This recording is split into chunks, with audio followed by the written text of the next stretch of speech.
Please welcome this week's special guest, Mark.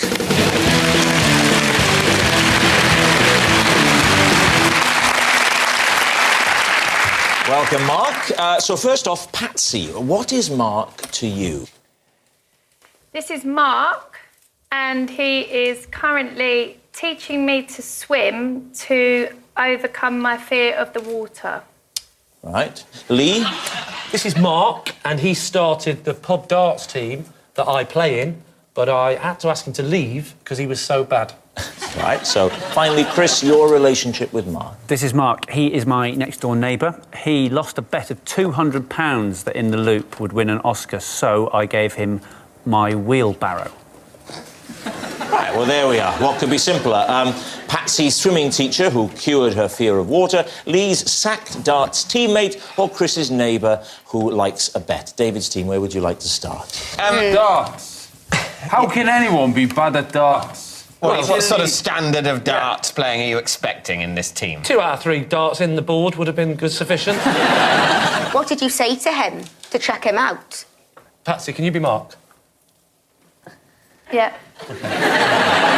This might involve acting, but just go with it. Mark? Yeah. That's you. Yeah, you're Mark. Yeah. You know this whole darts thing? Yeah. And you keep missing the board? Mark, look at me when I'm talking to you, Mark. We don't like the fact that you keep trying to get the dog drunk. And also, we were going to have to let you go because, unfortunately, you keep missing the board. I cannot imagine you would say that to him. There's not a chance you're going to say, listen, mate, you set up the darts team, but Big Lee Mack's in the room, get off.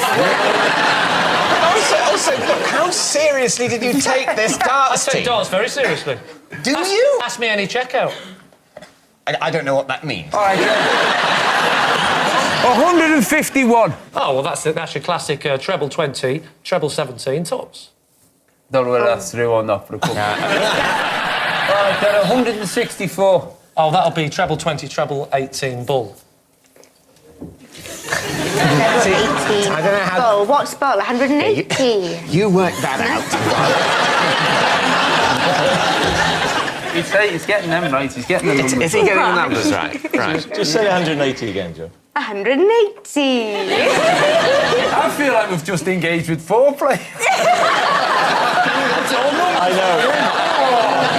She's missed 180. We're on for a good one.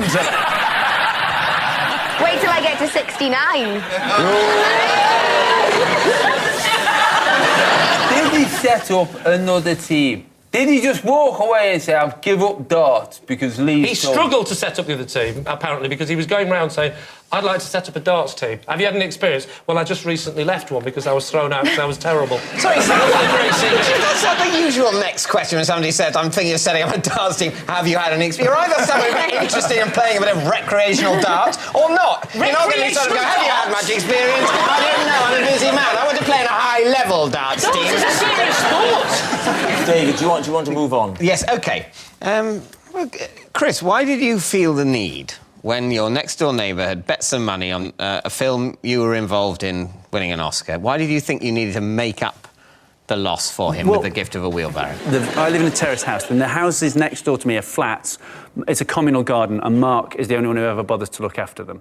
Mark's never seen the film, but he went to the bookies, put 200 quid on it, and lost it. In the conversation that we were discussing it came up that he needed a wheelbarrow, and I felt bad because he'd sort of staked it because So if he'd have said I could do with a leg over, you'd have said, well, there's me missus. You know what I mean? I feel really bad about the bet. No, John. No, I wouldn't. I don't know how things work where you live, but wheelbarrows and women are not the same thing where I'm from. You may well have given him the wheelbarrow to assist him in clearing off the communal gardens, but surely you didn't give him the wheelbarrow as compensation for your film not winning the Oscar. I'd sort of intended to offer that he might borrow it.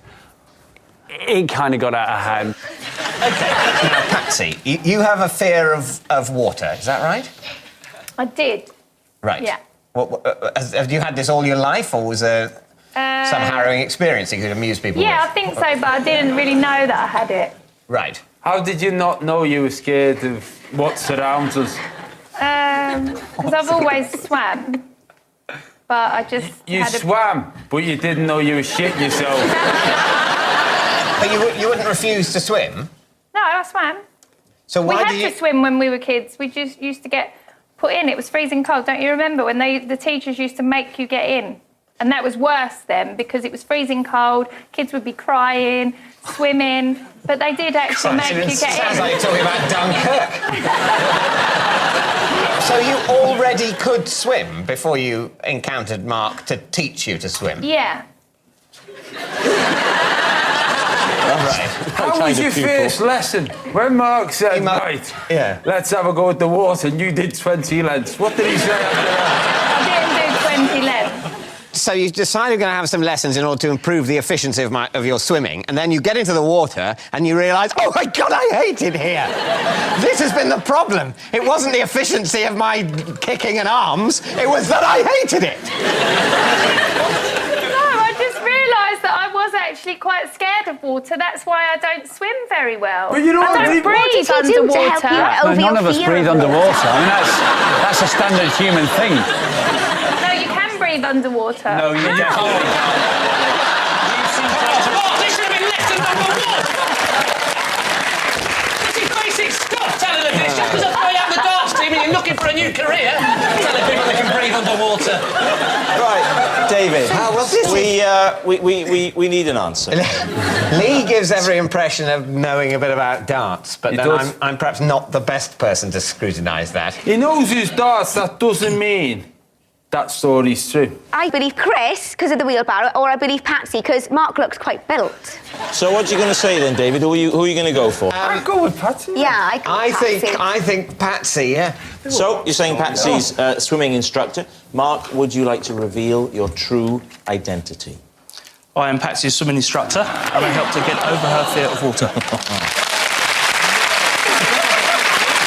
So, Mark, the first thing I want to clear up is this thing of telling her that it is possible to breathe underwater. That's not quite true. She does very good front crawl. Really? Good breathing technique and breathes out underwater, doesn't breathe in. Thank you.